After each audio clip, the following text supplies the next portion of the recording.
hopefully we will be good. Yep, I see we are on 1080p at 60 FPS. That is good. All right. So that's fixed. So that will fix our YouTube exports whenever I upload those right after the stream. So that's good. All right, let's flip it back. Where'd my phone go? I don't know. Where did your phone go? Did it I don't sprout know. You're legs supposed to and keep run track of off? these things, man. I Oh, don't here it know. is. I It's don't right know. I here. don't know. All right. I'm gonna go send out some messages, get some people in here. Let's see. Make sure I got the right tag for Path to Pro, because it's different than all the other ones. Let's see. Tweet.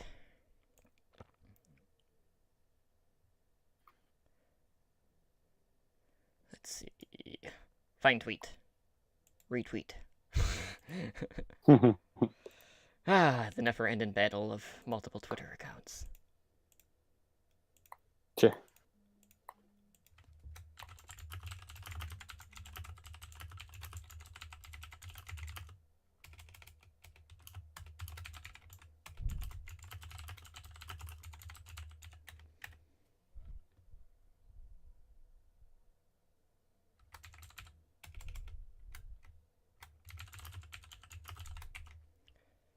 But yeah, like that new lineup for goats dropped when we were recording H&D last night, and I didn't see it at the time, so I don't know what Edonar was talking about, because like they had posted a new lineup like the day prior, so I was assuming he was talking about that when we Right. were recording, but that was not the case. Hmm. After the show, I saw it. I'm like, I didn't know quite what to make of it at the time. Yeah. So it should be interesting. Okay, I gotta go post in the discords. But yeah, man, like this past week, there's just been so much content and news. It's been ridiculous. Yeah. Like it's never like the last time it was this bad was either at launch or when we were getting all of the Overwatch League team reveals. Oh, Was yeah. weirdly the last time it was like that, where it was just like opening the damn floodgates. Sorry, 1 second. I'm typing something out. I'm just all over the place.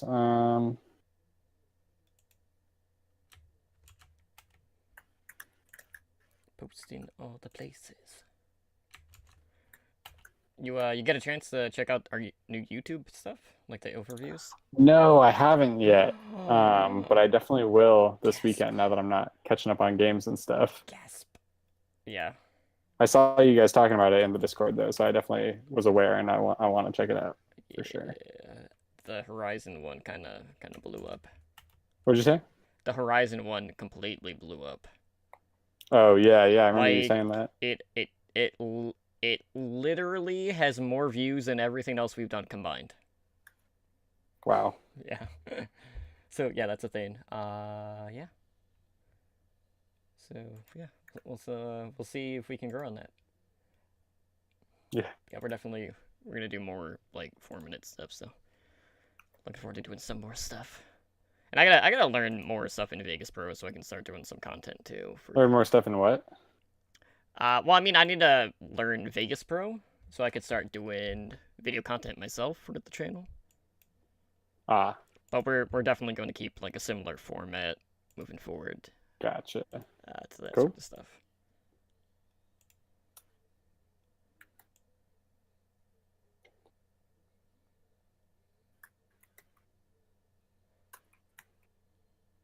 Let's see. All right, that is good. That is good. Now I need my show notes. Yeah, Oh yeah, I never finished doing that. you might kind of need those. We can wing it. It's fine. I mean, I can win. I don't know if you can.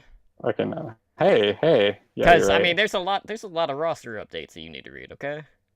Yeah, that's Like fair. I'd I, have to I learn how even those I have a hard time memorized. keeping up with that because like there's new shit popping up every day. Yeah, for real. Okay. Kretzy. Cool. Oh, that's not what I want.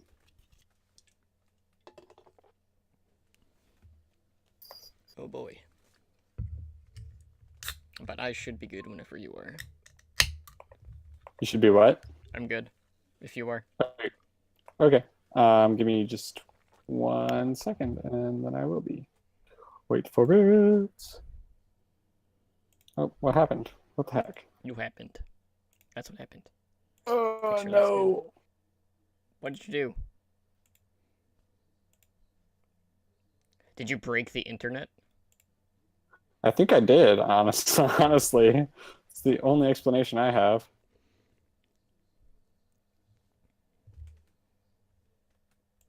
I don't know what's going on. Nothing makes sense. Let me tag Spider real quick so he knows that. That fixed the settings.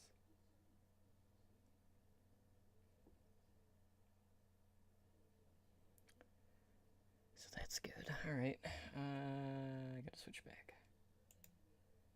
Um,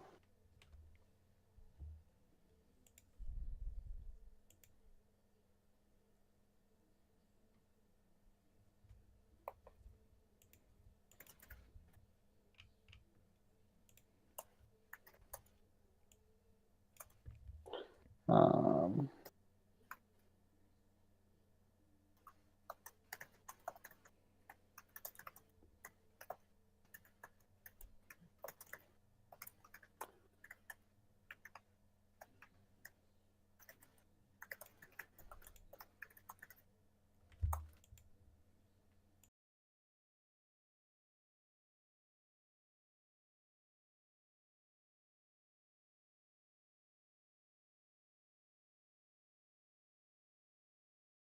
Okay.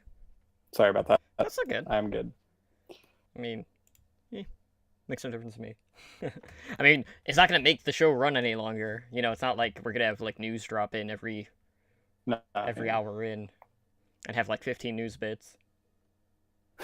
Like last night. Yeah, right. That was even with us cutting stuff out. Like we didn't even go over the Overwatch League Yeah. stuff from the prior week or the takeaways or the preview for marquee matches, and we were That's at like crazy. 249. But there was some pretty big stuff to talk about, obviously. All right. Let me kick it over to my soundboard, and we'll get the show on the road. All right. I'm gonna hit it now so we can get underway. Starting now.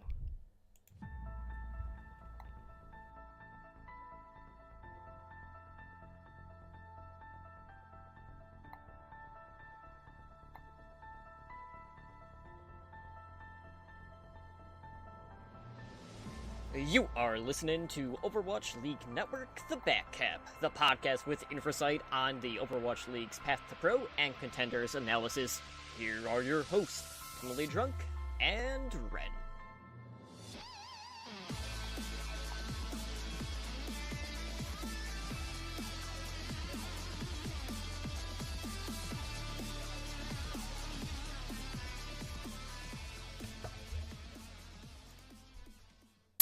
What is up, guys, and welcome back to OWLN, The Backcap, the podcast with insight on the Overwatch path to pro scene. I am your host, Emily Drunk, and tonight on episode 19, we'll go around the Tier 2 scene to discuss the latest path to pro news. We'll update you on who will be trying out for the US World Cup team. The GOATs are kind of at the center of a lot of drama, and we got some updates to said drama. It's been a spicy week in regards to that. We also had the Pit Championship, NA and EU going on, and there's a lot of fun stuff going on there.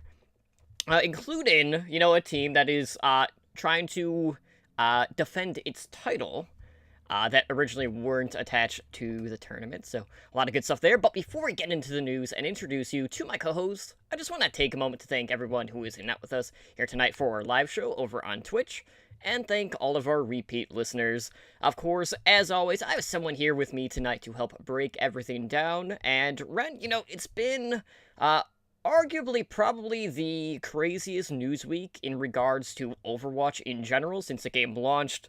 Maybe like leading up to all of the Overwatch League reveals. And, there's a lot going on in the Tier 2 scene as well with some major tournaments happening right now. But I just want to know, how's your week been? What have you been up to? My week's been good for the most part. Just been working and trying to keep up with all, like you said, all the Overwatch stuff that's been going on. So I haven't had a lot of downtime lately, but it's been good. It's been storming a lot here lately too, so there might be like lightning in the background and stuff or whatever, and hopefully the internet holds. But it's been good. It's a good time, you know.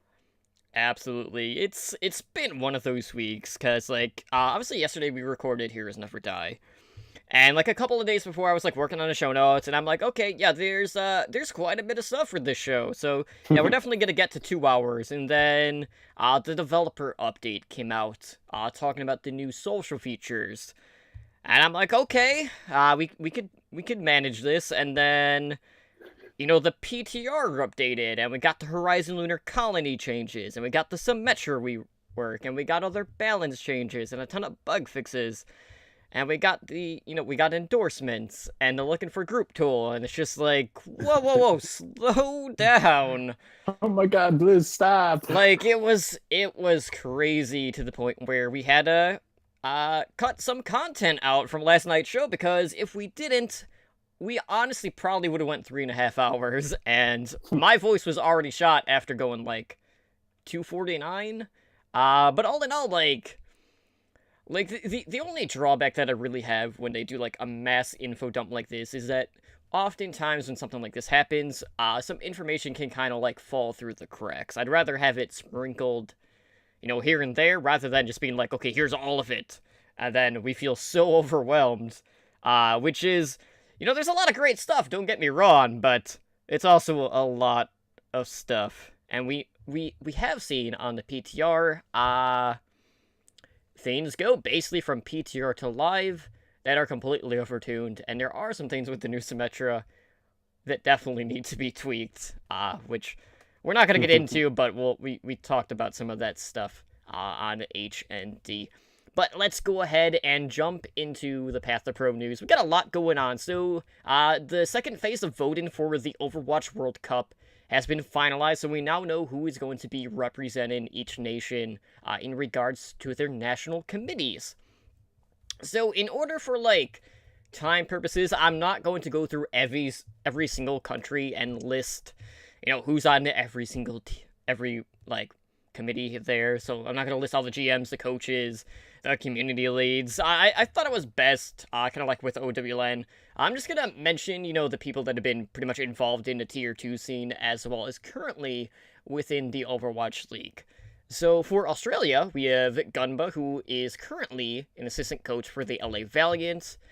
He was a player previously for Blank Esports, who had been one of the more prominent Pacific region teams in the Overwatch scene.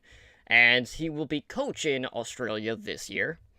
For China, we have RUI. He used to coach the Shanghai Dragons in the Overwatch League.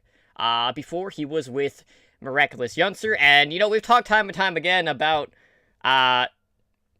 why Shanghai chose the players that they did and how, maybe it's kind of a little bit corrupt. And we've all seen how the Dragons have unfolded.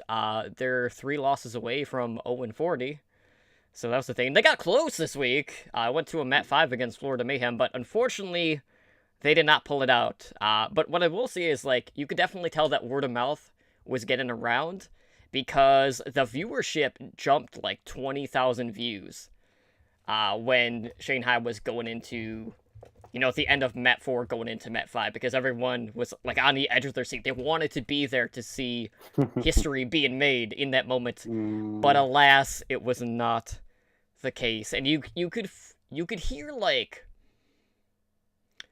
the disappointment in the casters. I don't know if it's disappointment. It's more they really wanted to see it happen, and then it was so close. So who knows? It might not be the season, but we will see. Moving on, for France, we have Damon. He is an assistant coach for the LA Valiant. He will be coaching the French squad, and last year we kind of got to see the swan song of Rogue, right? And we saw Rogue kind of get part of it was picked up for the Overwatch League. The other part of it was basically playing for Eagle Gaming. I would love if Rogue came back, for one more run at it. Even though they pretty much stated like World Cup last year was their last time playing together, but you never know. Like obviously they were still a pretty dominant team, and maybe in the current meta, it might not be too bad since they are tank heavy, and Eagle Gaming has run pretty tank heavy, so it could be a natural fit. For South Korea, aka public enemy number one in regards to the World Cup, we have Pavane, who is a coach for the NYXL. For Sweden, we have Mineral, who is a coach for Florida Mayhem. For the United Kingdom, we have Hayes, who is assistant coach for Philadelphia Fusion. And then we got to talk about the big one, right? The United States. So, the former coach of the Fusion University and current coach for the Dallas Fuel, Aero, is the head coach for the U.S. World Cup team. I am ecstatic. Like, he was the one that I definitely wanted to see get the role. And, Dallas Fuel have turned... I'm not going to say their season around, because that's not necessarily true, because they were, pretty much near the bottom majority of the season, but they have been more of a force and shown a lot of improvements so far in Stage 4 with this new meta, and, part of that does have to do with Aero being at the helm of that team. Then they also have Bare Hands, who was also from NYXL, for our general manager, and then we have Annalyn, who is a community lead for the LA Gladiators. She does, the director of social media, things like that, so she's the lead for that. So all in all, we got a little bit of Tier 2, we got a lot of Overwatch League, which is to be expected, and, the same can pretty much be said in regards to some of the players that Aero has approached to try out for the U.S. World Cup team, but all in all, are you happy with the committee that the U.S. squad is getting this year? Yeah, I definitely am. I think that, I personally don't think that there was a better choice out there for the head coach than Aero. He did wonderful, like you already said it, he did wonderful things with the Fusion University squad, and now he's given Dallas a second chance. I think that he's going to be a great person to have at the helm of the ship. So, all in all, yeah, definitely pretty pleased with the way it worked out. Absolutely, and it's worth noting that when he was the coach for Fusion University, they had went 15-1, and obviously, he had kind of left the team before the LAN playoffs for contenders, so he could go join the Dallas Fuel. But all in all, I'm not gonna say it's been a complete restructure, but they've kind of retooled some of the pieces there, so people are picking up different roles within the team. Not so much what they're playing, but actually what they're doing. And, we've already seen, huge strides for that team. So, he did get that, that contract option to be extended through Season 2. And Dallas would be absolute fools if they don't, re-sign Aero for Season 2 after what we have already seen. Just because, the impact was practically immediate. So I'd say, this year, I'm feeling better about the U.S. team. Hopefully we're not going to draw South Korea again immediately, even though that was... let's be real, US versus South Korea last year, regardless of when it happened, felt like the finals. Because that's always the big ticket match, right? Because South Korea is dominating everyone all the time, and, obviously US has the home crowd there since, it was at BlizzCon. But let's go ahead and talk about the World Cup team in itself. So Aero took to TwitLonger to basically say, okay, we're going to be hosting tryouts for the World Cup team, and he felt that the best homegrown options are within the highest levels of competition available in Overwatch. So specifically by that, he meant the Overwatch League and Overwatch Contenders. So basically what the plan is, they are going to invite 25 different players. They are going to divide those players into 4 teams, and they named all of the teams after the presidents that are depicted on Mount Rushmore. Now, they're going to be evaluating all these players on, a number of things, like mechanical skill, their team play, communication, their attitude. So, making sure they're not toxic, anything like that, which, Overwatch is trying to combat.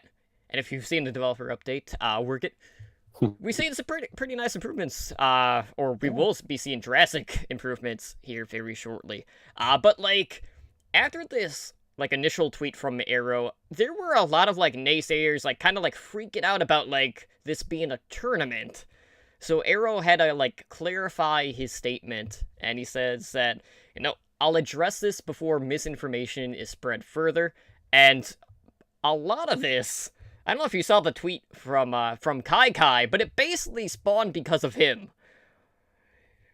Because he assumed, like, with a tournament format, like, if your team was eliminated, that means all 6 of those players were out of the run-in for, like, the tryout spots, essentially, to be on the team. That's not actually the case. Yeah. So getting back to this, he says, players are not locked to each team. We'll be mixing to find the best 12 possible players. A team being eliminated is an organized way of saying that we are filtering down until we have our final 12. So it's not like, okay, our team lost. Oh, better luck next year. It's not like that. So regardless of how you fare, you still have a shot at coming in. Obviously, if you look better, you have a better shot at, making the cuts. Right. But they did set up a Twitter and a Discord for the World Cup team. So on Twitter, you can follow them at Twitter USAOWWC, and if a Discord at discord.gg/Team USA. Now, that being said, we have a lot of names that we know are going to be doing tryouts for the US World Cup team. And I have to say, like, there's a pretty even split in regards to the talent when it comes to whether they're in the Overwatch League or whether they are currently playing in the Path to Pro scene. So, I think the last time I looked, there were 18 names total, and 10 of them came from the Overwatch League. 8 of them came from contenders. We've had some people kind of saying, like, yeah, I wasn't approached to, like, try out. We even had Jake, who, was kind of like the team lead last year, and he said that he declined a tryout offer, so maybe he's going to work on the analyst desk? Maybe he's going to be a caster this year? I don't know, but, like, I thought that was kind of out of left field, because if you talk to just, like, anyone that's basically followed, like, the Overwatch League or has watched esports, like, or even, like, the World Cup last year, like, Jake was really the poster boy for Team USA, so I think it's going to be a shock to a lot of people that he's not going to be competing this year at the World Cup. Yeah, I actually saw that come out. I guess on Twitter is where I saw it. I'm not really sure, but that he had declined all that stuff, and everyone was kind of speculating as to what he's going to be doing. And like, part of me is kind of bummed because, I mean, it's just cool to have that continuity, but at the same time, like, he has the recognition and all that stuff, so I'm sure whatever he's doing, he's going to be successful at it, and it makes way for a new wave of talent to rise within the team. So I like you were saying, that there's like kind of a pretty even split in between the contenders talent and the Overwatch League talent, because I know that we have a lot of really talented guys in contenders that are definitely worthy of spots on that team. I saw a bunch of tweets go out earlier today from various contenders players, and I was like really jazzed to see all that stuff going down. So really exciting for them. Should be fun. Yeah, absolutely. Because, like, initially, like, I was a little concerned, like, okay, like, maybe they're only going to pull from the Overwatch League. But then when I saw Arrow got the head coach spot, I'm like, okay, that definitely opens up the door wider to having more Tier 2 teams or players being able to, potentially get on the team in itself. So let's go ahead and talk about the players that we know for sure are confirmed. And I know there's been, like, a couple that have been questioned, but I'm not going to bring those up. I want to talk about the ones that have actually, tweeted out that they are taking, tryouts here.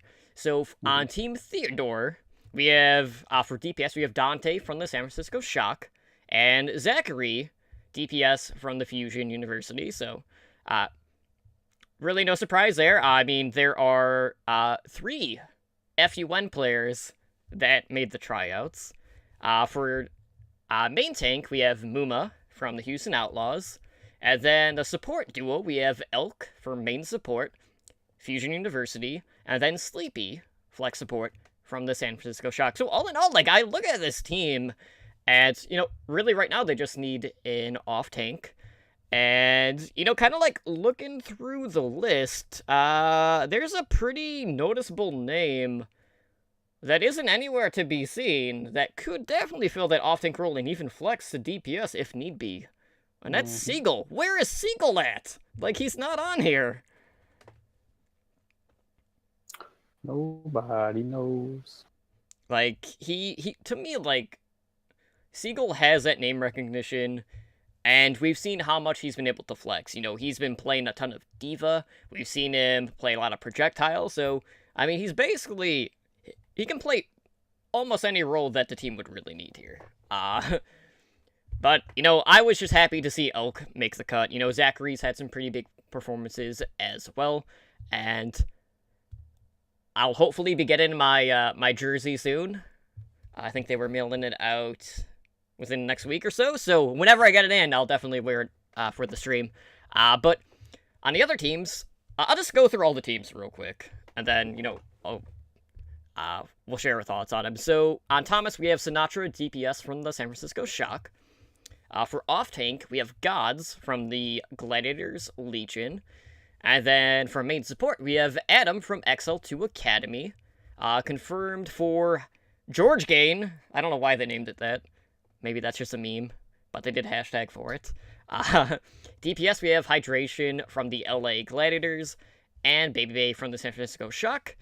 For tanks, we have Super, main tank, San Francisco Shock, and Cool Matt, off tank, Houston Outlaws. With Raucous being the only listed support for that team, also from the Houston Outlaws. Then the last team, we have Abraham. So we have Silk Thread, DPS from LA Valiant. Corey, DPS, Gladiators Legion.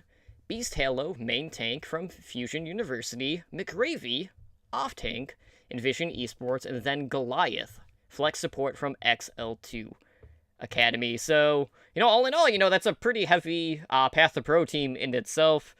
But, you know, there are definitely a couple of names that I feel like are missing. Primarily, you know, someone that we've hyped up quite a bit. Well, there's two actually. One of them had already declined and he didn't get a tryout, and that was Blase. Like, we've seen that Junkrat cause absolute mayhem. He didn't get a tryout, but really, the one we haven't heard anything about is Stratus from Energy Esports. Where's my boy at? He's not on here either. So, you know, I like the mixture of players that we got, but I'm hoping Stratus or Seagull is going to be one of the other two names linked up. But, you know, just looking at the field, like, in regards to, like, the Path to Pro players, who do you think has, like, the best shot at actually making, you know, that final 12? Oh. And his video cut out. No! Give us 1 sec, guys.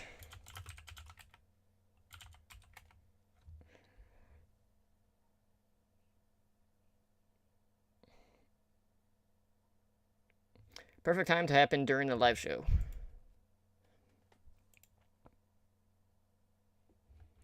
Hold on, guys. Give me 1 second. I'll see if he's coming back.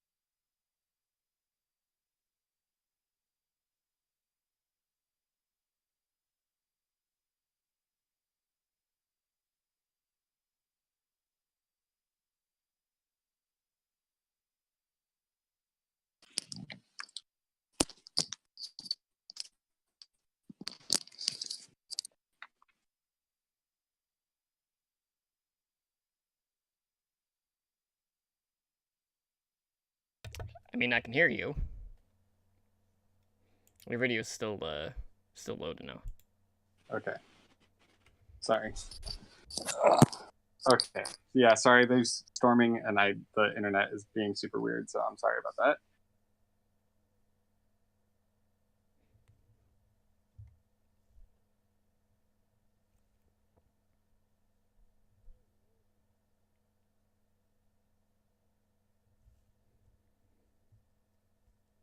This is very entertaining. I should just flip it back to the camera so they can watch the load in circle forever going. Okay. I'm not doing that. Do we keep going or? I'm sorry. I don't know. I don't know what to do. I don't know. We might just need to reschedule. Oh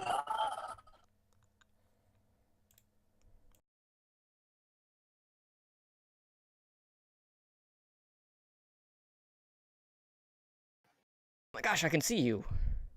Look, he's Yeah. back. He's back. I was just on my phone. That's how I was talking to you just then. I was on LTE because I figured my Audacity is still recording, and then I could just do the Discord on the phone. But that works too.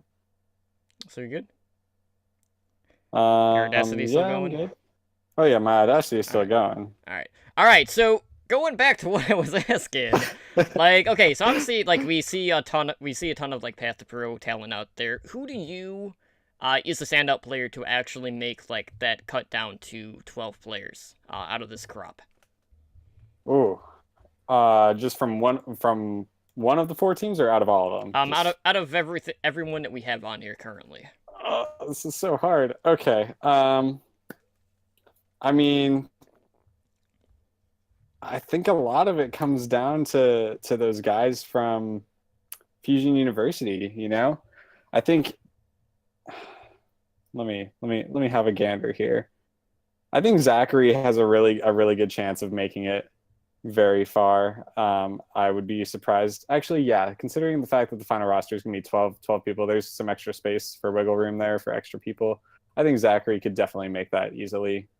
I think we'll see definitely a few more from contenders, but he's probably my standout. Yeah, when I kind of look at the field, I mean, I know Adam was on the team last year, so he would kind of already seem like a shoe-in. But you know, Elk is another one of those players that has really stood out throughout contenders, so I'm really pulling for him to make the cut.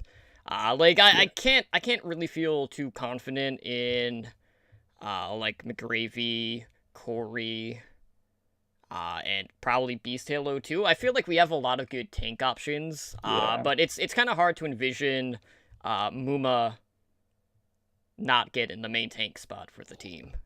Yeah, I mean, I think that he's definitely the most skilled and most deserving of those main tanks. And as far as contenders talent goes, Elk was definitely my second pick. So I'm glad you mentioned him for sure because I think he'll end up there as well.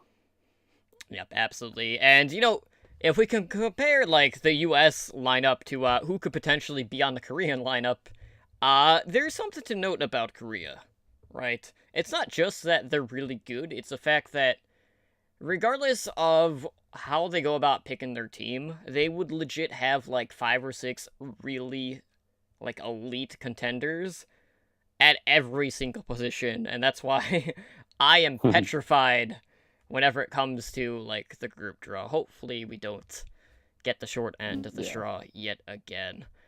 So, you know, when we get more confirmation in regards to players trying out, we will definitely let you know.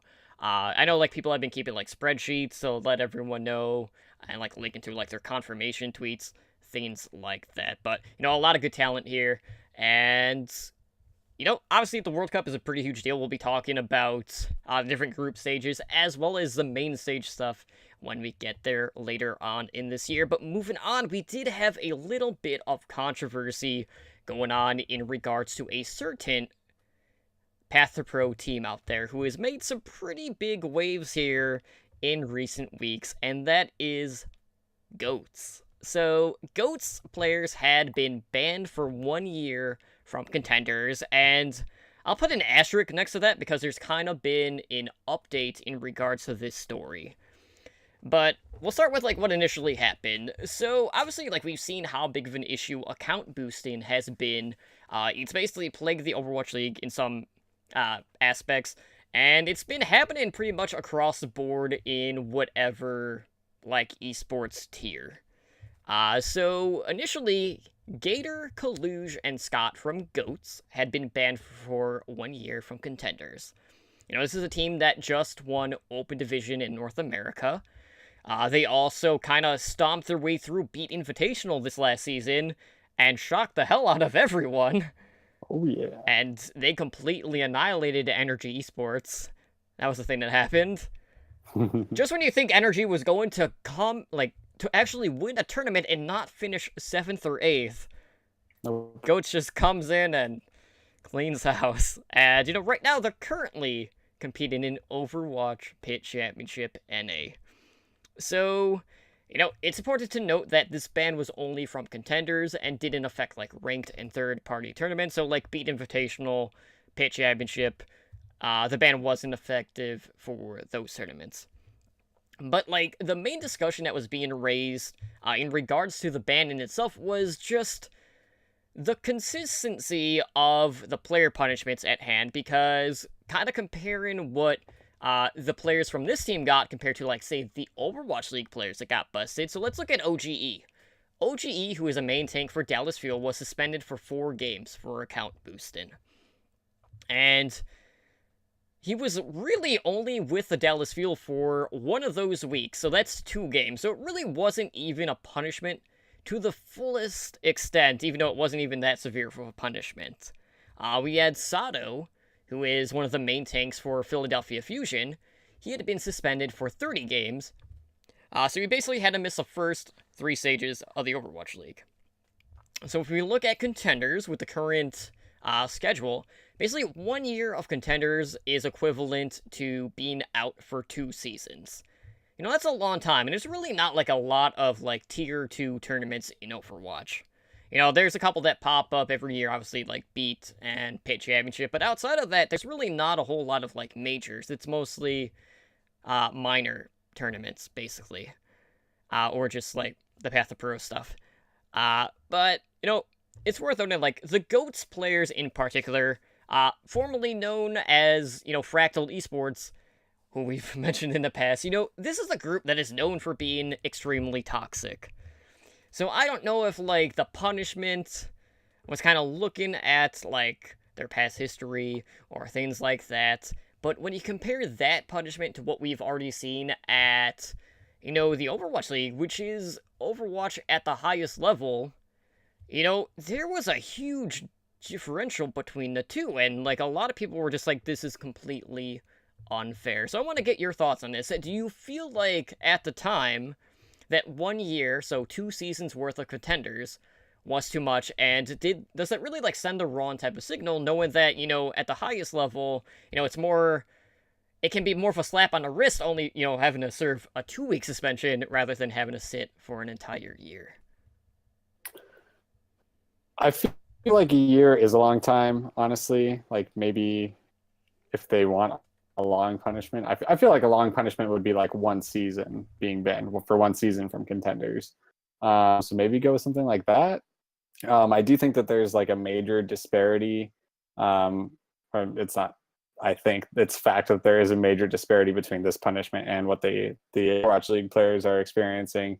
But at the same time, like, the circumstances are different. I just haven't really decided whether or not those different circumstances warrant such a disparity in the punishments. Because, I mean, Overwatch is, like, that's their full-time job, they're contracted, all this stuff. So I don't really know how much interaction goes on between the league and the teams, the organizations that are contracting these players, and in these kinds of situations where, I mean, if these bans are coming out from Overwatch League, from Blizzard, like, then they're telling these organizations that they can't use their assets that they paid for, basically. So it's kind of a fine political line to walk there, whereas in contenders it's a little looser. I mean, they are still with organizations, a lot of the teams. So it just depends. I don't know. It's a lot of gray area. I do think that 1 year is a bit harsh, though.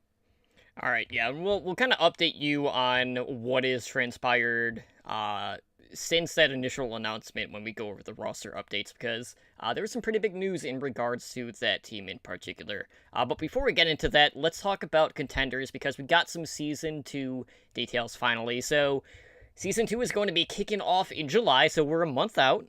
So all 7 regions are going to be kicking off the first week of July. So China starts first on July 1st. We have Australia and Europe starting on July 2nd. North America starts on July 3rd. Korea starts on July 4th. Pacific starts on the 6th. And South America starts on the 7th. So the big news, which we've kind of already touched on in the past, is that Contenders and Contenders Trial is going to be played on patch 1.24. AKA, that is a current live patch in Overwatch. So that has the Brigitte nerfs, that has Hanzo 2.0, and this is what people have been wanting, at least for the Overwatch League, but they'll have to settle for Contenders. And hopefully, they'll actually tune in to see, that level of play on, a more... I mean, it's the highest level of play you'll see on a current patch, really, when it comes to esports. Probably until... Well, actually... No, I pretty much guarantee we'll be on this patch for the end-of-season playoffs for the Overwatch League. Oh, yeah. Because the timing is, right around the same as the Contenders start, so we should be even on both fronts then. But in regards to that, obviously, we had, the top 8 teams from each region being invited back for Season 2. If you were a team that was kind of on the lower end of the spectrum, that means you fell to Contenders Trial. So you're going to be basically trying to earn your spot back into Contenders. And, kind of going back to boosting for a second, one of the issues with the Tier 2 scene in Overwatch is just the money at stake. Obviously there's not a lot of tournaments going on, so there's not necessarily, a lot of money, going in and going out. So let's look at, the prize pools for Contenders.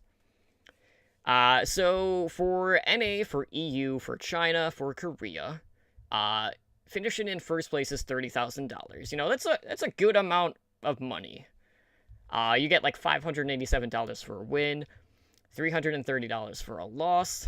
For Pacific, it's $22,000 for first, and then the win loss is $440 to $428. And then South America and Australia, I don't know what is up with those regions, but they earn 1/3 of our take.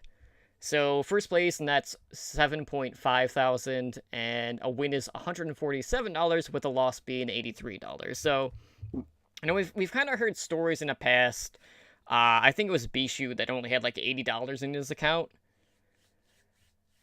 and that's why he had resorted to boosting in the past. Obviously, not everyone is going to be in the same position, but there's definitely something to be said about the fact that a lot of players are struggling to find profit in chasing their dream of being an esports player.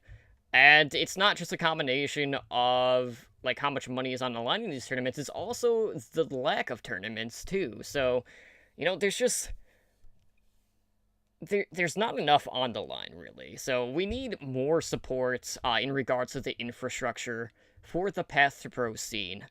That way, players wouldn't feel like they would have to resort, to going down that path of being a booster or selling accounts or anything that could jeopardize, whatever team they're on or, just their career in general. Yeah. It's tough because, like you said, there's just not enough resources to go around, especially for the Tier 2 scene.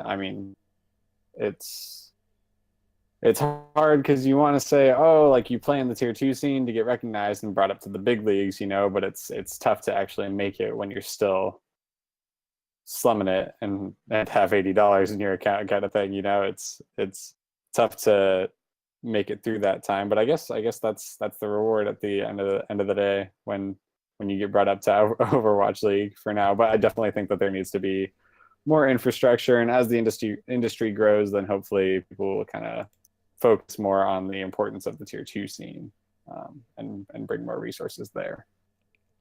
Absolutely. And we'll have to kind of discuss behind the scenes if we want to kind of expand our coverage for the new season of Contenders. I know some of my podcast family was a little bit upset that we didn't get to touch Australia at all for Contenders.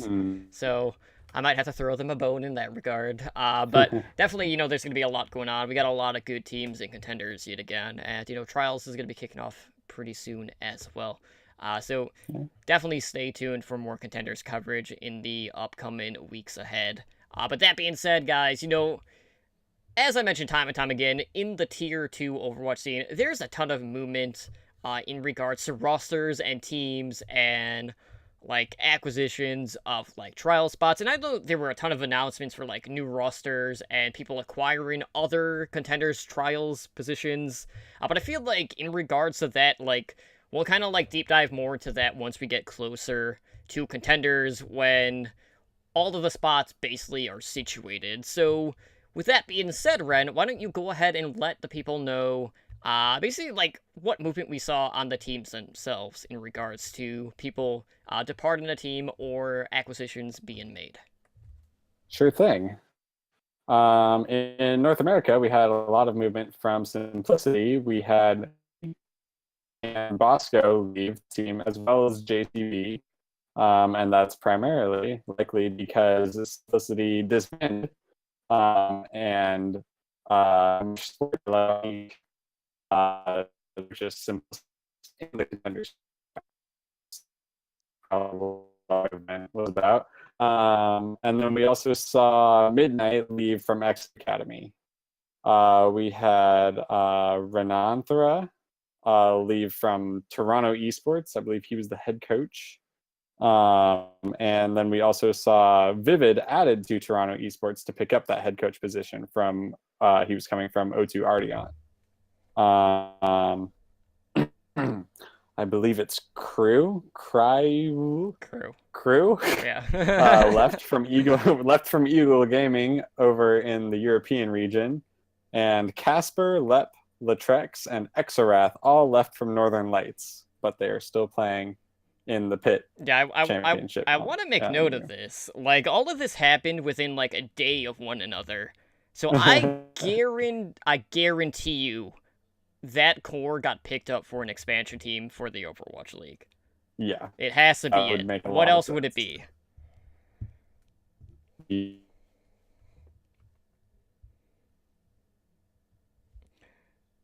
I think your video cut out again. Yes, I think so. Okay. Yeah, you're frozen. Okay. Can you hear me? I can hear you. You were cutting out a bit. It's Okay. like it's coming and going. Oh boy. Yeah, you're definitely dropping frames. Oh boy. Okay. Well, here we go. So to fill those spots, we also saw Meza, Vainalis. I can never say his name right. There's so many E's. Katetsu and Envision all got added to Northern Lights. There was also a lot of movements in the GOATS roster, as Totem was talking about earlier. So why don't you go ahead and tell the people what's going on over there? Absolutely. So last night, GOATS came out announcing their new roster. And I'll start with, like, I'm going to go back to the ban for 1 second. So basically, Kaluj went to a Contenders administrator, and his ban was actually repealed. Or appealed, whatever. I think it's appealed. I can't words. Yesterday was a long day. So basically, he's free to play right now. So he is going to remain as the starting off tank for this team. Gator, who is serving his ban for 1 year, will be acting as the head coach for the team. They did actually reduce his ban to only 1 contender season. So they reduced it in half on that front. But the big news is the fact that since Gator is out and he was their main tank, they went out and signed a main tank, and that main tank is XQC. Now, this caught me off guard. So GOATS are a fun team to watch, but they're a team that you either love or you hate. Essentially, I'm trying to think how I should word this. Essentially, they're like the villains of this story, right? So they have all these players that are super toxic, but they're really fun to watch. We've seen how the 303 composition has kind of taken over the Path to Pro scene, And a lot of that is due to the success that GOATs have had with it. And we've seen them just run shot through literally every team that they have come up against, regardless of their track record. So this team, like, as toxic as they can be, they're a damn good team. And that's been proven with the results, how they just cleared a path in Open Division. You know, they got a lot of upsets, or perceived upsets in Beat Invitational, and they're doing pretty damn good right now in Pit Championship NA. But XQC, obviously, you know, he had his issues in Overwatch League with the Dallas Fuel. And, you know, he kind of stepped away. And, you know, he became like a full-time streamer. And this is kind of like, I don't want to say it's a full return to the competitive scene for XQC. I feel like a lot of this was just due to the fact that, you know, he voiced his opinion about the ban-in that was taking place. And, you know, he's definitely someone that can kind of relate to these players because I'm not going to say like they're exactly the same in many ways, but you know, you think of people that don't really have filters and can be known to be toxic at times, and at least in the higher echelon of, you know, Overwatch players, the first name that you would probably draw from is XQC. So to me, like, this move might be a match made in heaven for all we know, like, but, like, I feel like, you know, maybe XQC just thought, like, Blizzard wasn't going to allow him to play in a World Cup for Canada. Now, we don't know if, like, they would just, like, say, like, reject it altogether or not, but at least in his mind, he felt like he wouldn't be chosen.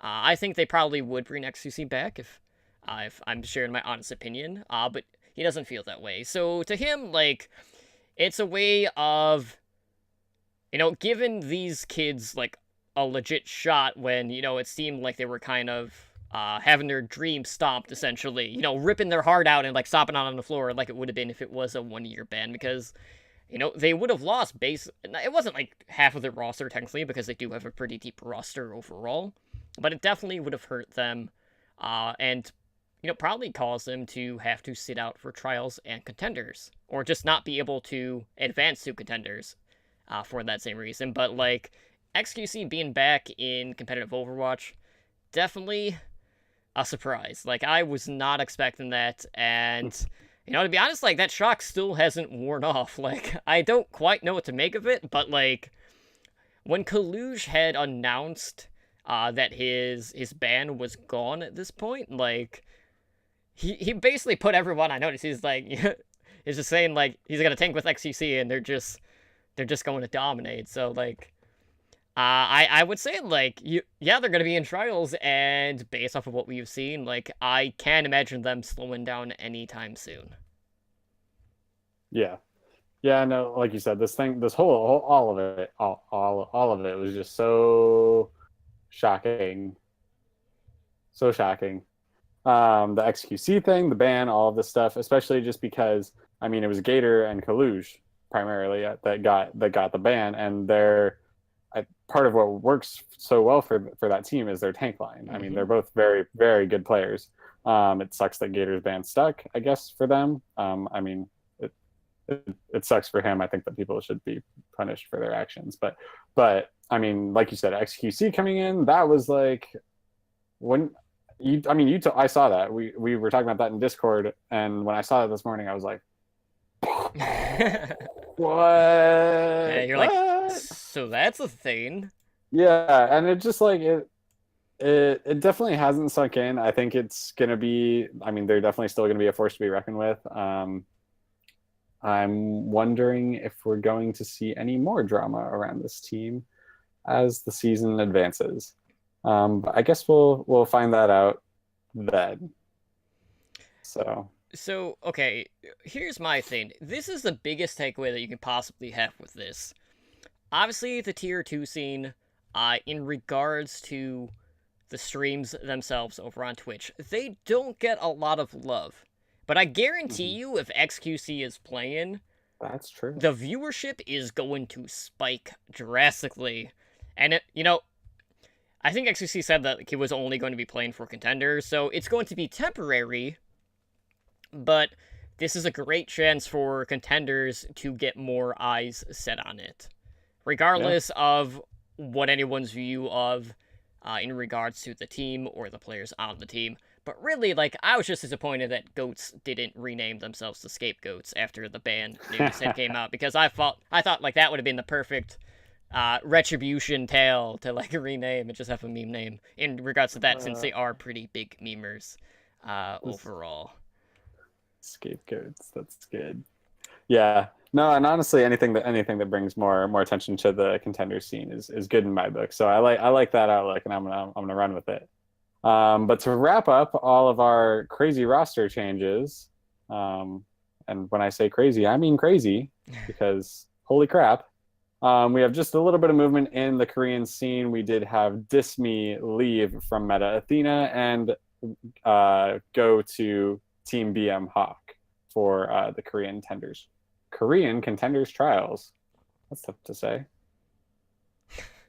But that about wraps it up for our roster movements. It's only a little bit of stuff, guys. Yeah, there were a ton of like new roster reveals for trials, and again, like we'll go over that once we get into contenders. But let's talk about the major that is going on right now, and that is the Pit Championship. So we got 2 tournaments going on right now. We got Pit Championship NA, and we got Pit Championship EU, and we've had a pretty good amount of matches already, and for time purposes, we selected 2 matches from each region to kind of take a look at.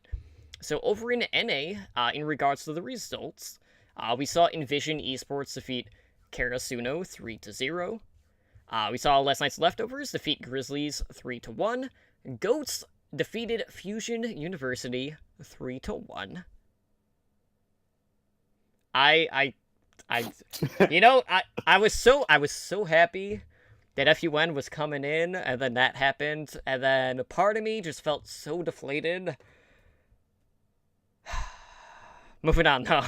We had Energy Esports defeat Mirage Sport Electronic 3-1. And Mirage Sport Electronic actually bought Simplicity's Contenders Trial spot. Just an FYI. And then we also saw Last Night's Leftovers defeat Envision Esports 3-2. So, Ren, let's start with the big one. Goats versus FUN in the upper bracket quarterfinals. So, we had the winner of Contenders going up against the winner of Open Division, and Open Division came out on top. So, yeah, I just want to get your thoughts on what you saw in this match, and, I'll share my insight after you. I mean, we saw lots of stuff in this match. Didn't go the full distance, contrary to FU's common trajectory. It's FUN. You can't say FU. I can't say it anymore. No, if it's not allowed on a jersey, you can't say it. Yeah, well, we're gonna have it because I'm protesting that jersey. Okay, you're taking it back. Yeah. So we did see 4 maps though. I'm just gonna give a quick breakdown. Hopefully it's quick. But we started out on Gardens on Lijiang. Goats were running their goat comp as it's been. I know. I laughed so hard last week when the Overwatch League casters started calling it goat comp. I'm like, no. Yeah, that was. I'm like, yes, that's hilarious, but no. That was a huge deal too, because it's like it acknowledged the path to pro scene. Like, I didn't think we would ever see that like within Overwatch League. So that was pretty cool. I mean, not everyone knew that, but it was definitely cool to hear. Yeah, but I do like the 303 name too, so that's one I'll be using a lot. Anywho, Goats coming out running goat comp on Gardens, and Zachary and Who Are You doing their Widow and Farah thing respectively. And it was interesting because Goats, they're running that really brawly comp, and they didn't really have an answer for those heroes that were really far out of their reach. So FU was able to take the point, and we saw a pretty nasty barrage come out from Who Are You. He actually got to finish the voice line, which, as we all know, never happens because Justice but then Goats come in, they try and flip the point they try again, and they do flip the point at 85%, bring it all the way back. But from 9% and winning the round.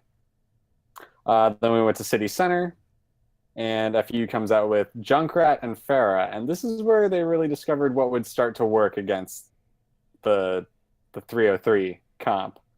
They opened up with the first cap, and Zachary had some really impactful tires that in my opinion really clinched this map for FU. So and we're going to talk about this comp that Fusion University started running a little bit more throughout the series, because it ended up working out pretty well for them in most cases. And then we went to Night Market, and Zachary played the sneaky Junkrat with the solo cap, which I really appreciated, because you don't see Junkrats flanking that often, but when you do, it's a fun sight to behold. Surprise! And then FU held on to the point with 2 subsequent and very decisive fights that each resulted in a team kill. So that map did end up going over to Fusion University, right? Yes.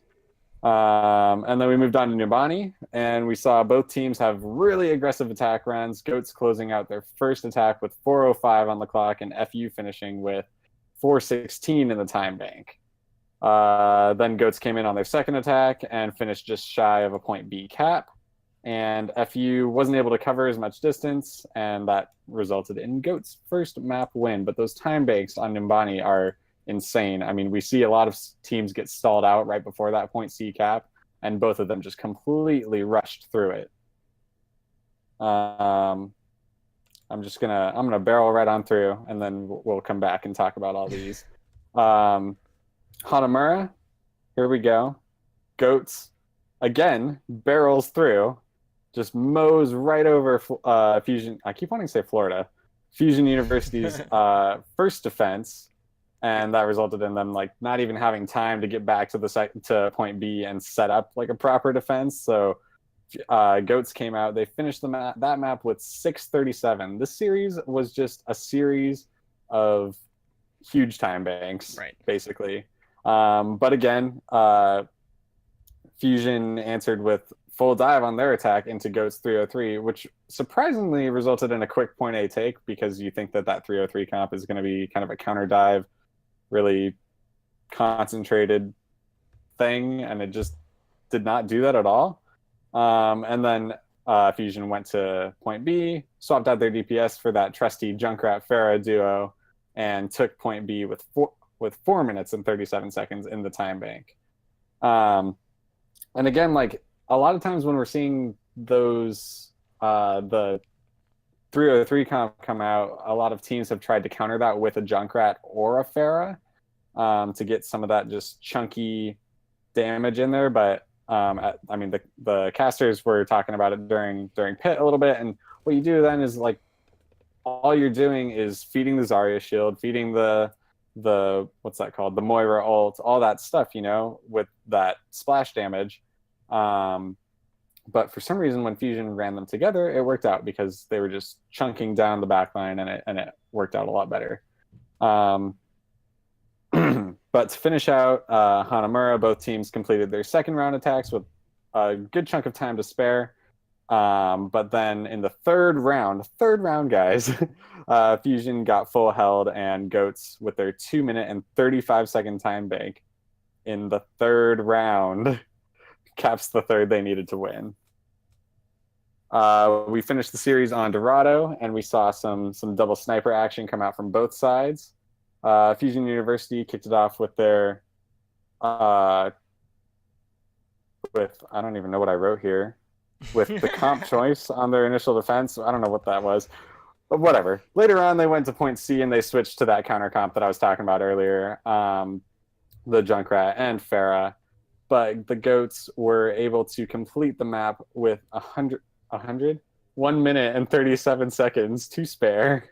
Then the Goats, they went on their first defense, and they come out running full dive on defense, which we've seen them run before, but always kind of throws me off just because of how brawly their usual play style is. With the 303 comp, I'm seeing them run dive is just counterintuitive to me.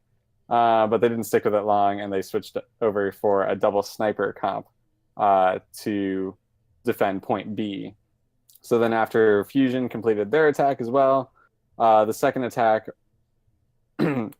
their second attack on the 1 minute courtesy time bank didn't even make it to the point A cap. So it made it an easy goal for the Goats to win on Dorado. And that finished out the match, giving the Goats a 3-1 victory over Fusion University. Yeah, so it's important to note, like, obviously, Fusion University had just come back from Overwatch Contenders, overseas. And they really didn't have, like, a whole lot of scrim time before they ended up replacing Simplicity in this tournament. So, it definitely showed in their, like, in the results, obviously, because they didn't do so hot.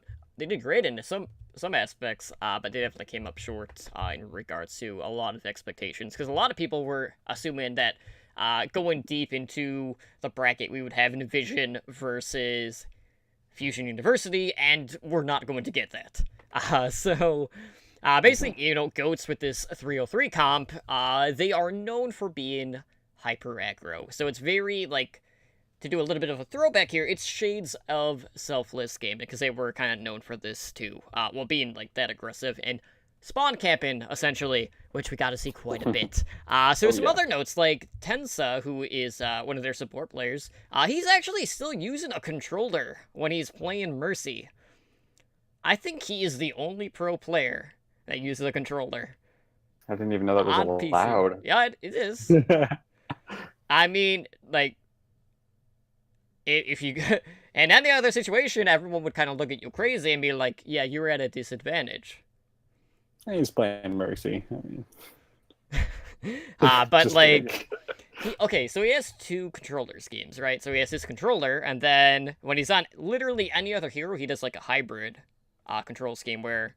I'm trying to remember how he has it. I think he controls his movement with a controller, but then he still uses a mouse. I don't know how it's, like, mapped out. It's crazy. That's crazy. But, like, I'm pretty sure he's the only player that does anything like that. But getting back to the match in itself. So it seemed like throughout the series, the moment that Fusion University lost their momentum, they just weren't able to kind of wrestle it back. We got to see some pretty poor ult management at times, as well as some coordination from Fusion that definitely hurt them in this series. And, like, with this 303 comp, like, basically, if you lose that initial fight, like, the snowball potential is not... I'm not going to say it's non-existent. It's a lot harder because, obviously, you're at a disadvantage for the most part because chances are you will be at the ult disadvantage early on. Now, kind of like going back to Beat Invitational, after Goats beat NRG, Elk, support player, from FUN, was kind of like poking fun at, like, well, it was a bad comp beating a bad team or something like that. And so yeah, this result basically made Elk kind of eat his words after throwing a little bit of shade. But I just felt like that Fusion kind of, like, underestimated Goats in this one. No one was expecting Goats to just be, like, plowing right through, beating the contenders, Season 1 champions, or anything like that. And, there were aspects of FUN's game that worked great against this comp, and then there were other times where they just completely disregarded what had worked in the past, which I don't know what was going on in that retrospect. So basically, like, you can do two things. You either have to turtle up against the aggression of 303, or you have to get to the punch first. This team composition is known for being super brawly, and we got to see that a lot in EU, which I'll talk about in one of my series. But, we saw Goats revert back to dive, which you mentioned, which is important to note that, like, as Fractal Esports, this was a dive team. So, yes, they can play 303, but they can also revert back to other strategies as well. So, it completely changes the tempo of the game when they do that. And Fusion had no idea that they were going to pull this out either. So, basically, like, FUN was trying to counter the cheese of the 303 comp, and then when it went to do that, Goats came out with the dive.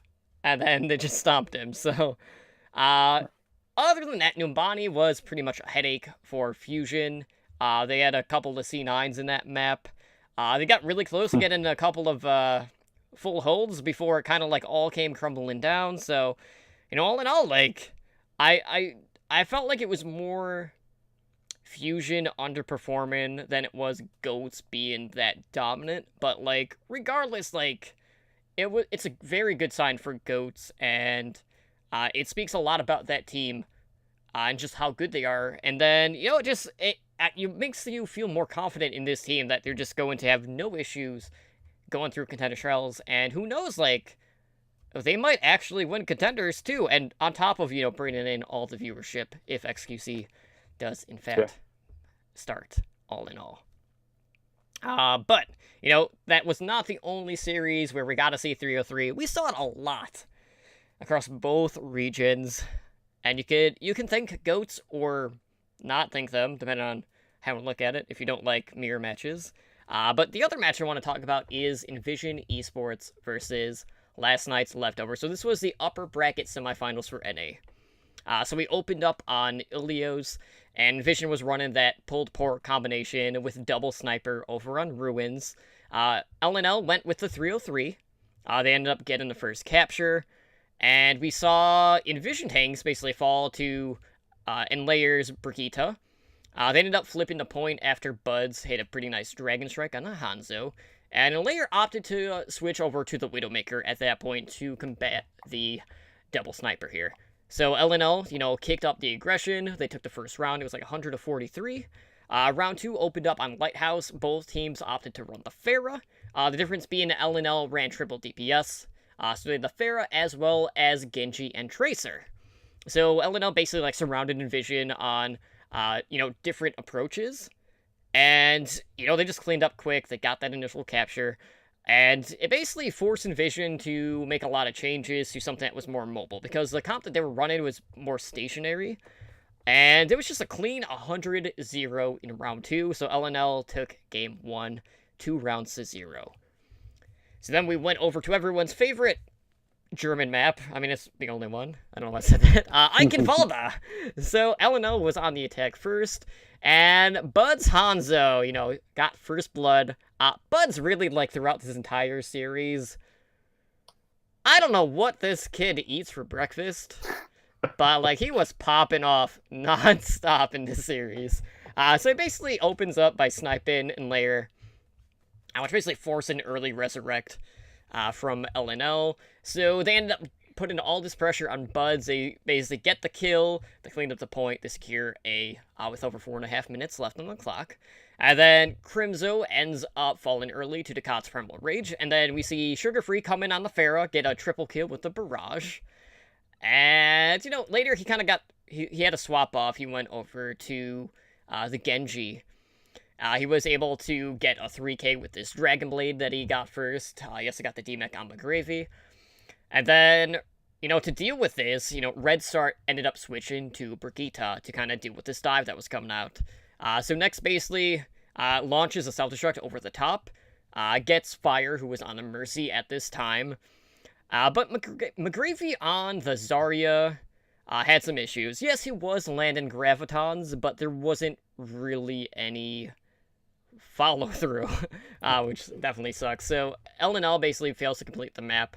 And then on the other attack, we saw Buds, basically, I'm trying to think what he ran. I don't even have it in the notes. He switched up whoever he was playing. I think it was a McCree on the time. And, both sides were playing McCree, and Layer was also running the McCree on the defense there. I'm trying to think. I think he switched over to the Tracer before it started. Is what it was. So basically, Envision secures the first point. They have 5 minutes left on the clock. And Layer ends up going to the Tracer. Buds has no problem with that, because obviously he's on McCree. So he flashbangs in Layer.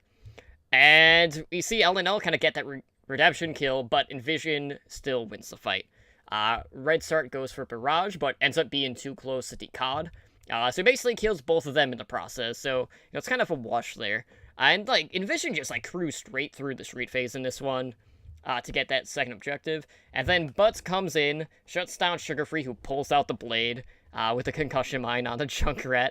And basically LNL fell off the point during their supercharger, and then Envision ends up tying up the series in that case. So, gotta play the damn objective. We've seen it time and time again.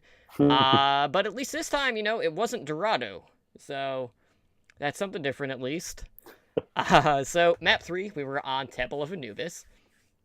And LNL was opting to run straight dive up against Envision's Widow and Junkrat defense, which is pretty common, paired with like the Orisa on high ground. So the first dive attempt by LNL does not work. They ended up trading ultimates, and they ended up getting the first point with like 5:30 left on the clock. Buds ends up going to the Sombra for the second point for the defense, and he immediately sees value by shooting Ajax out of the sky. Division ends up getting consecutive teamfight wins while maintaining the ult advantage. And Sugar Free pulls out the blade, doesn't see any value there, which happened quite a bit, unfortunately. And Division is able to mitigate the pressure being put on by LNO. So Buds, tries to bring in the Doomfist pretty late on.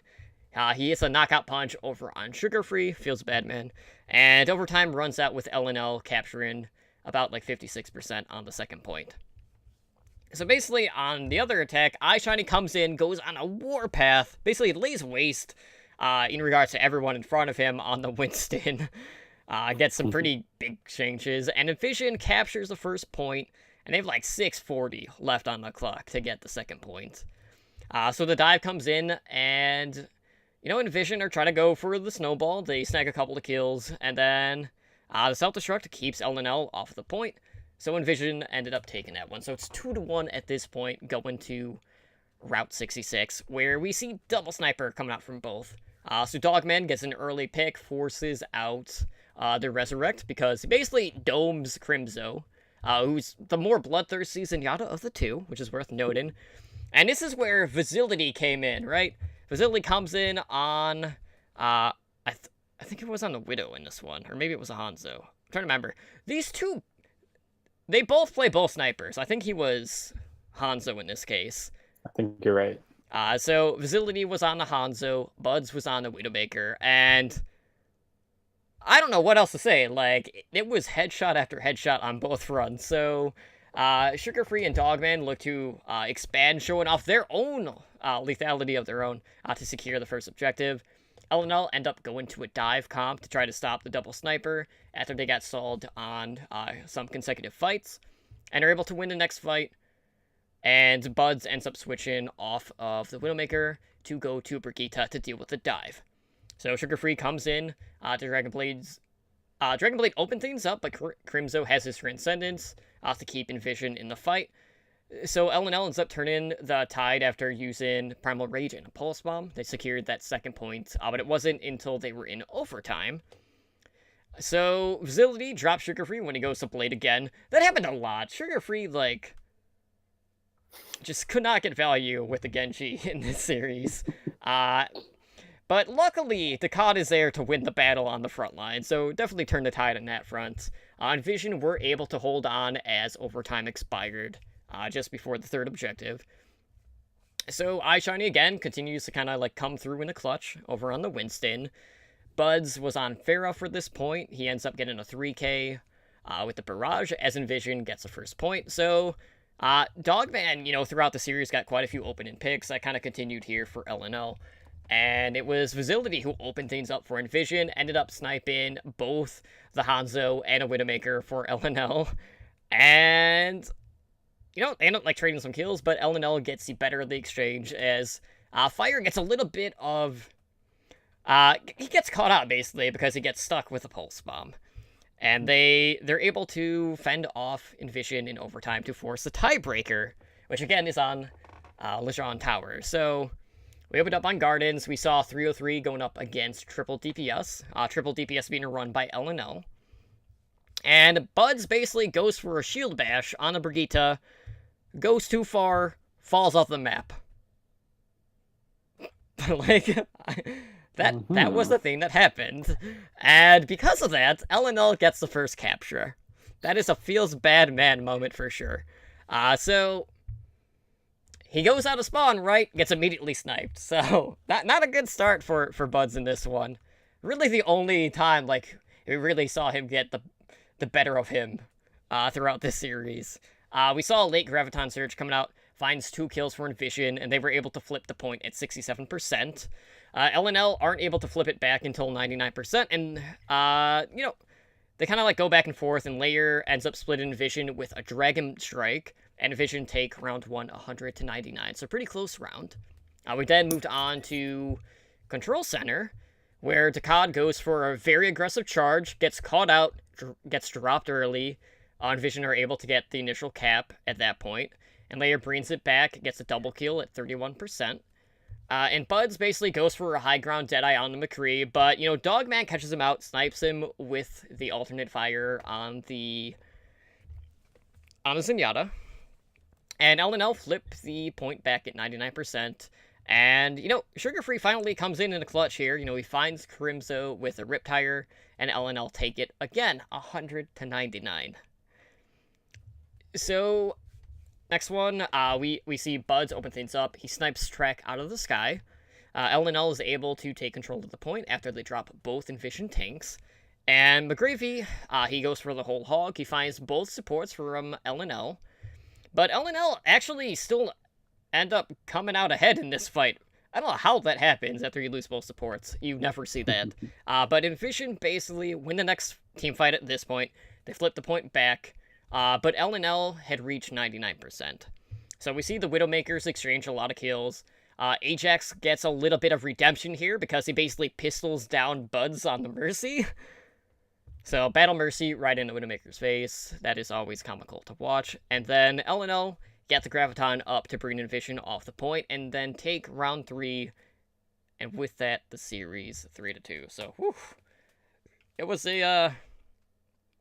was really, for me, like, you have to look at Buds, and then when Facility came in, they stepped up to the next level.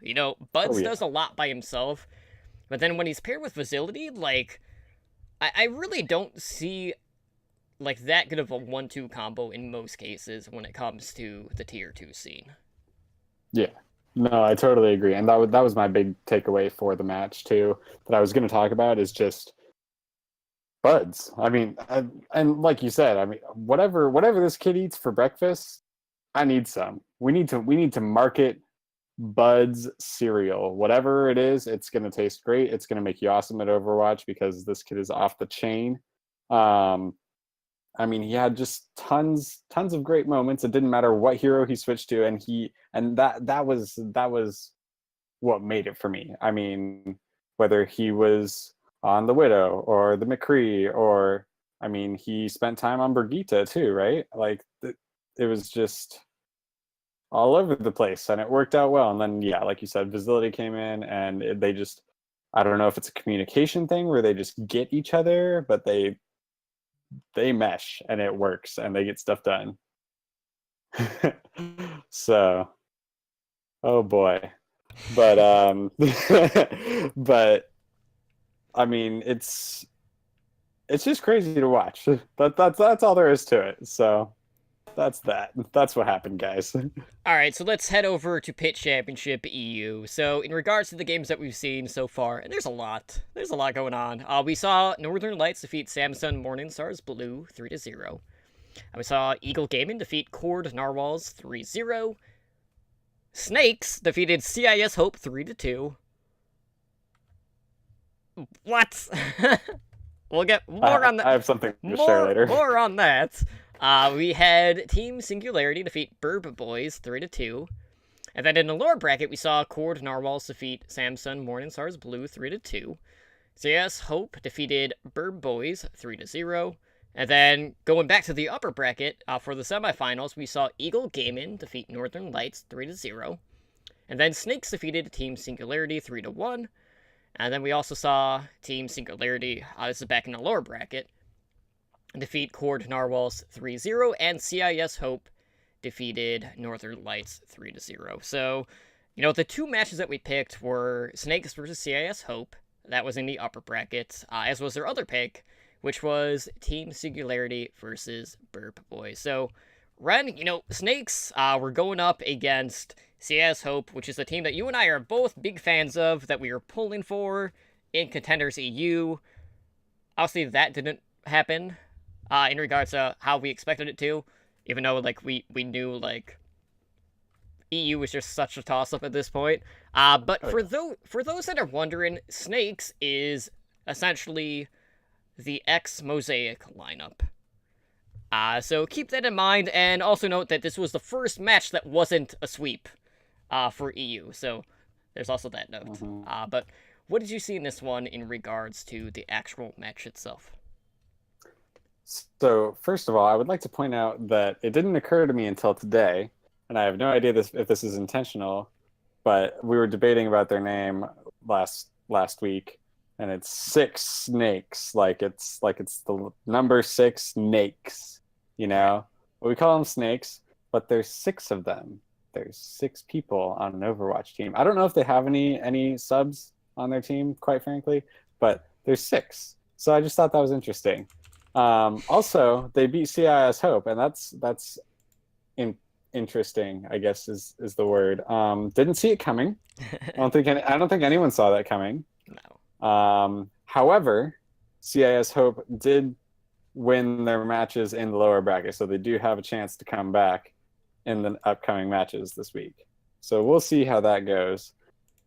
Getting back to this week's match, or the first, not this week's match, but whatever, their first match of whatever things that happened this week.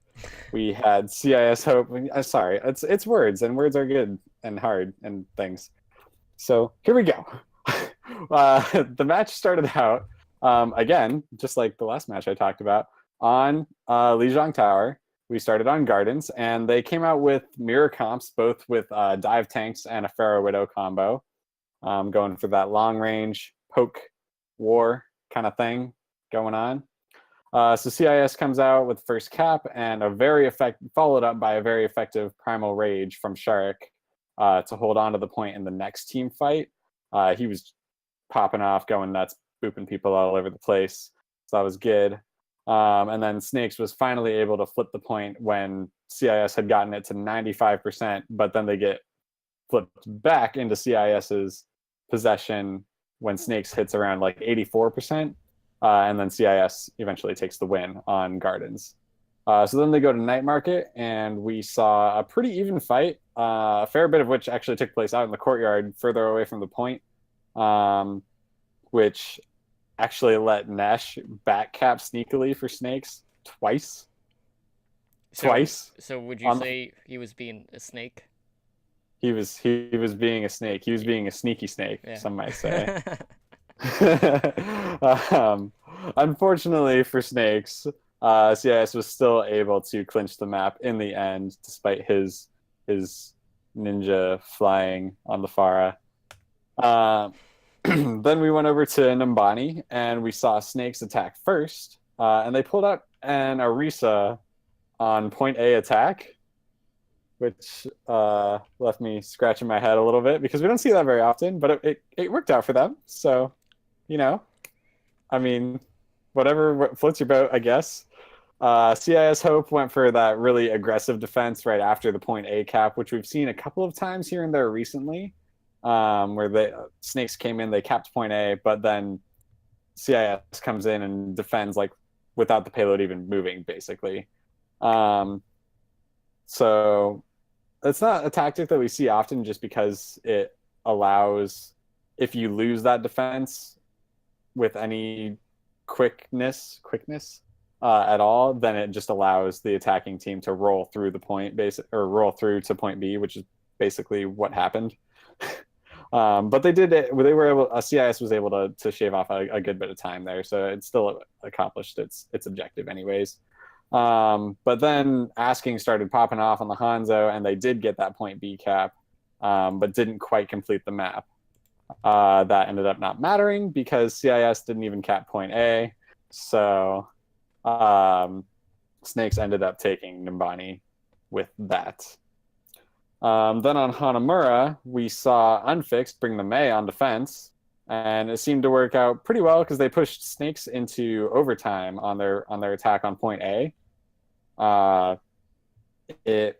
The point A was eventually capped by Snakes in overtime, but I mean, CIS obviously held on to it for a long time, and then they only had the subsequent 4 minutes to cap point B.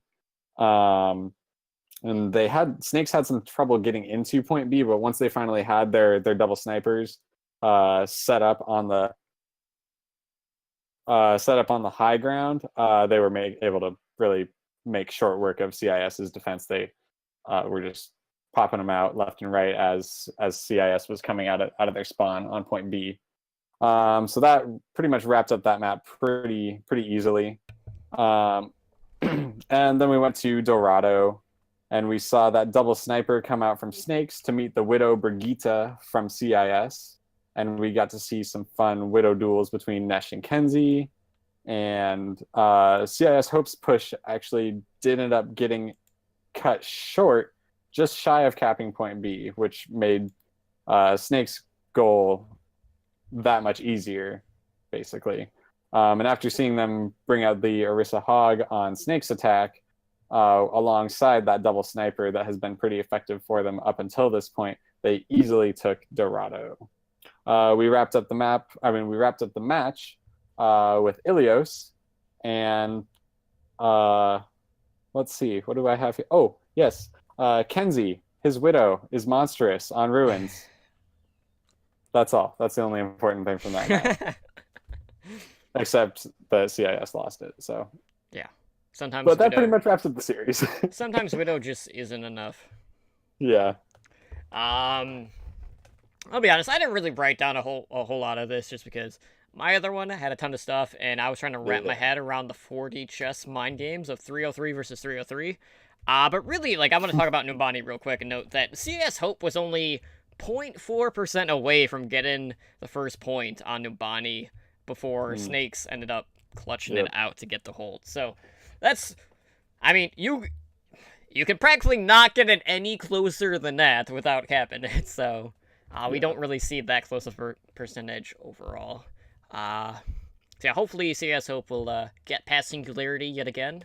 Because they actually beat them in the upper bracket, and now they're up against them in the lower bracket. So if they beat Singularity in that match, then they'll be in the lower bracket finals, and hopefully they'll make their way back up.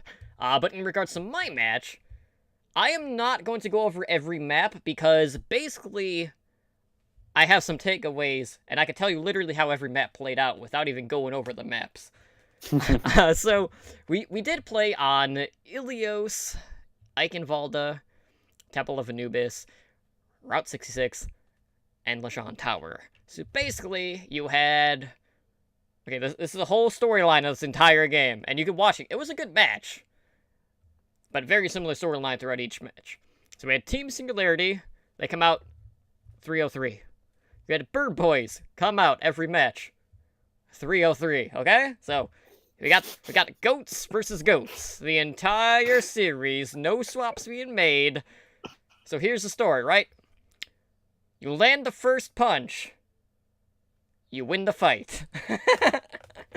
And then the entire game is based off of ult management and who can get the better Graviton Wombo combo or get the fatter shatter. That is literally the entire series.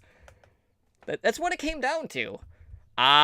So in regards to individual performances, I'm trying to think who I should pick in this case.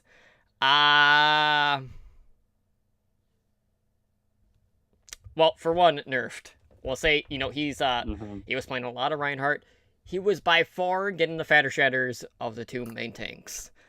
But, like, I feel like so much of, like, this brawly comp just comes down to getting the value out of the ultimates. There were some times where... Actually, I can't even remember that many ultimates that got eaten up by a defense matrix, but, like, eating, like, Dragon Strike is absolutely massive in this type of comp. Or even a Graviton, because that's the other major component of it. So all in all, like, the entire series is back and forth. Basically, one side would use their wombo combo, the other side would come back and use their wombo combo, and it was just a battle of inches, essentially, throughout each and every match. So, in regards to Ilios, that one ended up going 2-1 in favor of Singularity. We saw a lot of environmental kills from the Lucio players on Ilios, which I was happy to see. I think I know there was at one point where Meeker had booped Molfig off the map to bring the point back. I know Mono also hopped on the boop contest when it headed into overtime. Eichenwalde saw a lot of that aggressive defense after getting that first capture, where they're basically just spawn camping them. And kind of to go back to what you were saying. Yes, there are times where the offense can gain a lot of that ground at that point, but the reason why you go up that far is because since the 303 composition is so snowbally, any sort of momentum loss or stalling the point pays absolutely huge dividends for the defense. And there are going to be situations where if you are spawn camping like that, you're going to be able to engage again fairly soon. So that's why you do see a lot of people playing that hyper aggro. But all in all, like, again, it comes down to alt management. Who can get the better Graviton combo or the Shatter. If you were nerfed, you really didn't have to worry about it because he was landing a vast majority of the Shatters in this case. And there's a lot of back and forth. There was, at one point, I think it was on Eichenwalde too, where, we saw a Lucio player get left behind to push the payload. So, kind of giving a shout out to wins from Rogue. And, at that point, Bird Boys were, like, waiting at point, like, the second point, essentially, like, right outside of the door to, like, catch him off guard and flank him. Well, they ended up, cleaning that one up and ended up getting the second point off of that, which was pretty cool. So really, like, the Graviton self-destructs, the Graviton, like, Dragon Strikes, was really what this series came down to. It's a battle of inches, a battle of who can maintain the momentum, and there was a ton of back and forth. So, that being said, like, the littlest of mistakes is what is going to cost the team in a mirror match like this. So any loss of momentum is going to hurt you, and if you're able to snowball, you're in pretty good shape overall. So that's the general gist of the entire series. I definitely recommend this series, but the back and forth aspect of it was pretty routine, I would say. And that was really my only problem with the series. It was a good series, but I felt like I didn't even have to watch the series to know what was going to happen next. Because you could just look at the ultimate economy, and you could basically tell who was going to win that fight on almost any occasion.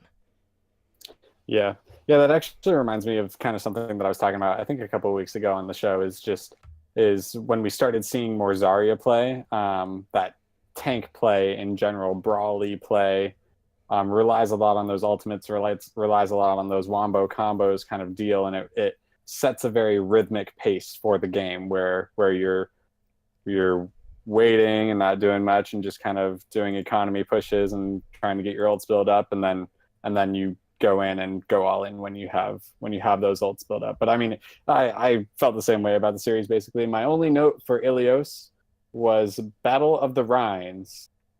And then all of my other notes basically revolve around ultimate usage and wombo combos. So you pretty much said it all. It was very predictable, and very it was entertaining. Don't get me wrong. I mean, watching the Rhines go at it and seeing who could get the better shatters. I mean, that was fun, but definitely rhythmic. Mm-hmm. Still an entertaining match to check out if you missed it. Yeah, there was one point on Lejeune Tower where Maze ended up swapping to a Junkrat to kind of try to deal with the 303, which is something that we noted on one of the other matches, and that did not work because it just kept feeding the Coalescence and the Zarya charge. So, I thought it was weird. Like, we saw FUN, find the spam comp that would work, and people are only trying to bring one of the two DPS in that sort of lineup to try to deal with it. And yeah, it has not worked. No. And at least not consistently either, in that retrospect. Yeah.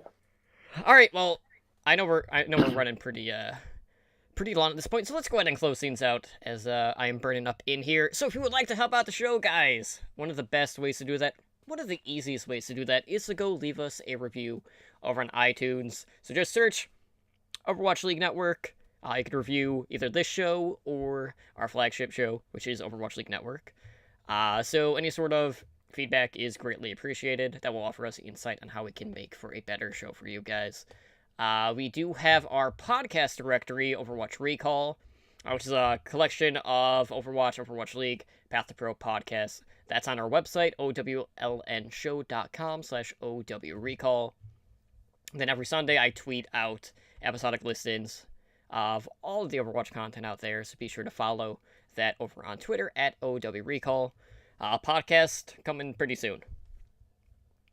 Community events, we got game night on June 23rd. That is at 7 p.m. Pacific time. And then that following Saturday, we have our first tournament. We have our 3v3 Lockout Elimination Tournament. That will be on June 30th, 6 p.m. Pacific time. All that will be streamed live on our Twitch channel, casted by myself and Slambo. We'll have some giveaways for you guys. So sign up, register for the tournament. If you need help with that, let me know. But you can find more info at challenge.com/OWLN. So grab a few friends, sign up, and we hope to see you there. But Ren, why don't you go ahead and let our listeners know where they can get a hold of us over on the social media and on the interwebs. Yeah. If you guys want to email the show, you can do so at contact@owlnshow.com. We are also on Twitch. We are streaming there right now. You can find us at twitch.tv/OWLNshow. And in case you haven't heard, we hit Twitch affiliate. Woo! That's old news, but we're still excited about it. And you can support the show by subscribing to our Twitch channel and unlocking our network emoticon. So thank you again to everyone who's been watching the shows live. It's great having you guys here with us. If you'd like to catch us live, we are on 3 nights a week. We have our flagship show, Overwatch League Network, on Monday nights at 7 p.m. Pacific. We have Heroes Never Die on Wednesday nights at 5 p.m. Pacific. And the Batcap on Thursdays at 7 p.m. Pacific time. Blizzard time. Yeah, that's true too. Yeah. Host streams will also be held on Friday and Saturday at 7:30 p.m. Pacific. Yeah, just an update on our Twitch too. We actually hit 1,000 views on our channel yesterday, which was pretty cool. Yeah, during we H&D. did. I like it. You can also find us on YouTube if you just search for Overwatch League Network. We are getting close to that custom URL, so you can help us out there by subscribing to our channel, and we would really appreciate that. All our podcast episodes, top plays, and other videos can be found there. Now that you know where you can find the show as a whole on the internet, why don't you, Totem, tell them where they can find you? Well, you can find me over on the Twitter sphere, or Twitterverse, however you want to say it. I'm there at TotallyDrunkCTR. You could usually find me there trying to shout into the audio abyss wherever Slambo may be. I don't know if you can actually hear me there, or if it's just like so distorted, or he's so far away that, it's just cut off all communication, or generally trolling other Overwatch podcasts. I'm also on Twitch, live at this channel, which hopefully you're at now, at twitch.tv/OWLNshow, minimum 3 nights a week for the podcast, max 4 days. If I actually show up on Saturdays, I'll be back this Saturday for the host stream on that retrospect. But to go back to our YouTube really quick, this week we actually got some new content on there. We started doing some 4-minute overviews, so if you haven't listened to Heroes Never Die, we actually showed one of them during the broadcast yesterday. So we got a 4-minute overview for the new Symmetra rework, so Symmetra 2.0. And we also did one for the changes that are on the PTR for Horizon Lunar Colony, aka the ones that were accidentally put on the PTR prior. So try to act surprised when you see it on PTR or when you watch the video. But yeah, we already kind of know what's there, but we did an overview on it so you guys can see what's going on there. So thank you to everyone that's been watching the new videos, and it seems like a lot of people are liking the new format, so we'll be sticking to that moving forward. But Ren, getting back to our contact info, where can people get a hold of you on the social media? If you guys want to find me in the Twitter tree, because it's where all the tweeters roost, yeah. I'm gonna go with it. You can find me at Primal Ren. That's Ren with two N's. So holla at me there. I am also on Twitch at twitch.tv/Primal Ren. I don't stream there often, but I'm probably going to be booting it up for some casual, crappy Heroes of the Storm streams later this week or something like that. So check it out. It's a good time. All right, well, with that said, guys, we're going to go ahead and cut out here on the back cap. Again, thank you so much for hanging out tonight with us. And if you're listening to the audio version of the podcast, you know we are live 3 nights a week. So come check us out sometime when we are live. Join us over in our Twitch chat. But for now, guys, that is going to do it for us. And again, this has been episode, what are we at, 19? Something like that? Yeah, 19. Again, this has been the back cap. I am Totally Drunk. That is Ren. And we will see you guys back here, hopefully, on Monday for our flagship show, Overwatch League Network. But for now, guys, have a good night.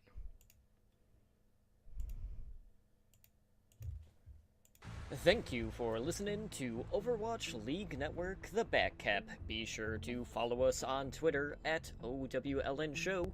Engage with the community on Discord at discord.me/OWLN Show. And join us every Monday, Wednesday, and Thursday night over on Twitch at twitch.tv/OWLN Show.